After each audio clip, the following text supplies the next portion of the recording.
Bayan, saan na ba si Joaquin? Tagal. Sabi alas 9, anong oras na eh? Wala pa rin. Hello? Rinig ba ako? Mic test? 1, 2, 1, 2. Hello, hello, hello, hello? Hello, hello. Rinig ka pre. Okay. Mora, long time no see. Kumusta na college? College ba? Ayun. Sa totoo lang, nahihirapan ako ngayon sa college. Pero siguro nasa transition pa lang rin naman ako. Medyo nahihirapan akong maghanap ng bagong kaibigan kasi alam mo naman, di ako ganun kalapit sa tao, may pagka-introvert ako. Sobrang naninibago ako sa new environments. Nahihirapan ako makijoin sa ibang grupo kasi di ko naman sila ka-vibes. Yun tuloy, minsan napagkakatuwaan nila ako. Alam mo, ginugugol ko na lang oras ko sa pag-aaral kaya minsan sobrang busy ko. Minsan feeling ko nga mag-isa na lang ako sa college Ang dami-daming tao pero ayun nga, pakan-lonely ko pa rin. Ayun, okay naman. Ikaw pre, kamusta relasyon mo kay God? Kaaliw naman natanong mo yan. Alam mo, sa totoo lang, minsan, nararamdaman ko na itong beliefs ko pinilit lang sa akin at hindi talaga ako mismo yung naniniwala. Simula pa lang ng bata ako, tinuro na ganito dapat ang gawi at ganito dapat ang paniniwala. Parang nawawala yung aking identidad. Alam mo yun, yung pagkatao ko ay base sa binuo ng magulang ko. Kung ano sabi nila, yun lang yun. Yun.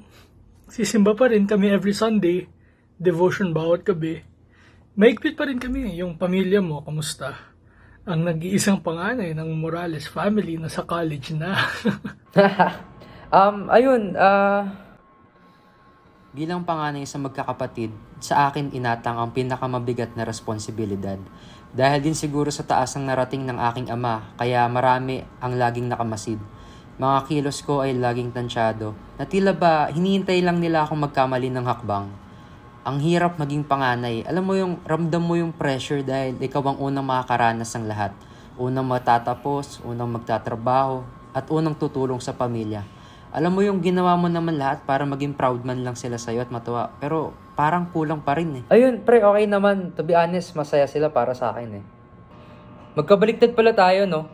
Kamusta naman ang nag-iisang bunso ng Monzon family na nasa college na? Naghahanap pa rin ako ng sarili kong identidad. Mula noon hanggang ngayon, tinatawag pa rin ako kapatid ni John o Joshua pag may nakakasalubong na kamag-anak.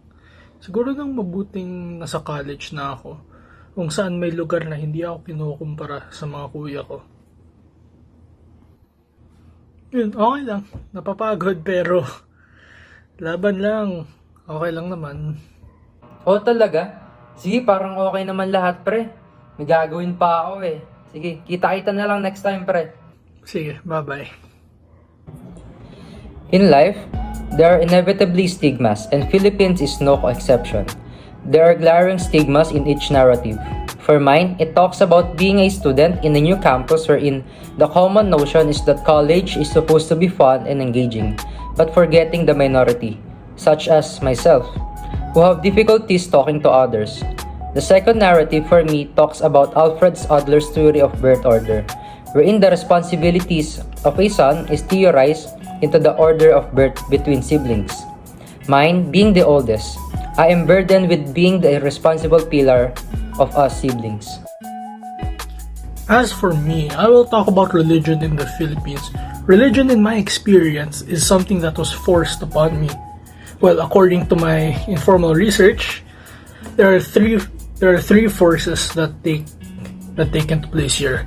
We have sociological, cultural, and the colonialist forces, all centered upon that one event in the Philippines that happened before, and that was the Great Spanish colonization, which arguably shaped majority of the units of function, may it be the government, barangay, or even the basic ones such as family. And for the second narrative, I also talked about the theory of birth order by Alfred Adler.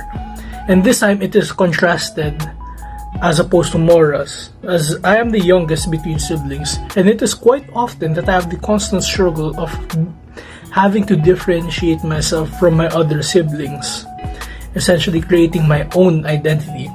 in family events, I would often be referred to as Little Josh or Little JP, but never just Joaquin. So, what is it that we can do? So, we have basic psychological needs discussed by Lourdes Carandang in the PERMA model, but what is it that breaks these stigmas and promotes the mental wellness of every individual? Because certainly no conceptual or theoretical framework is a one-size-fits-all, but one thing we can all do is talk about it. Talking about problems or issues of the day is a step closer to opening oneself to having, as mentioned a while ago, the 7 basic psychological needs such as personal significance, competence, affiliation, etc., etc.